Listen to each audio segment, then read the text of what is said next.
Henry Ford of the Ford Motor Company helped to transform the automobile industry by innovation.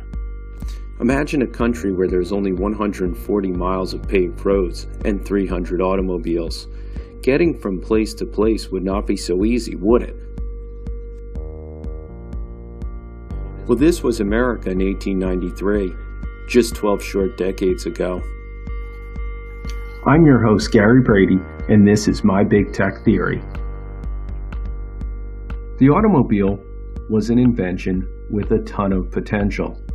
The Duryea brothers had come up with something that could potentially change the way that Americans moved around.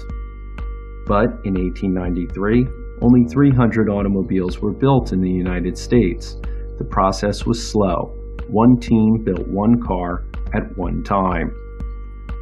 7 years later, in 1900, there were only 7,000 cars in the United States. Someone had to take charge and transform the way that we built automobiles. You see, the key to the most successful inventions and innovations is that they transform our quality of life.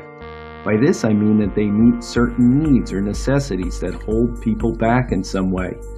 Transformative technology like the automobile make it so that people can get to work and school and travel more easily, thus improving the quality of life and standard of living. Ford accomplished this with his assembly line. Fast forward to 2017 in the United States. There's over 4 million miles of paved roads here today, and 260 million registered vehicles. The times have changed quite a bit.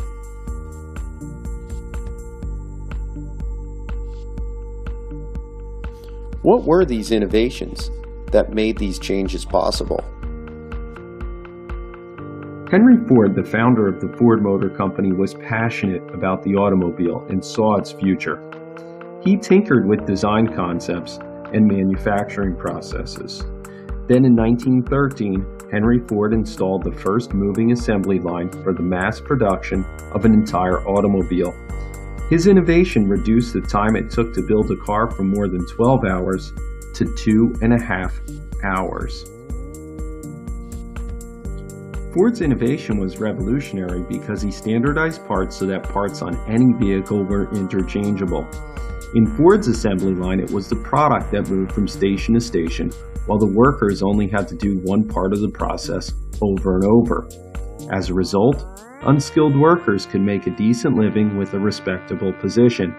Ford was the first to establish the $5 workday, a decent living wage in those days.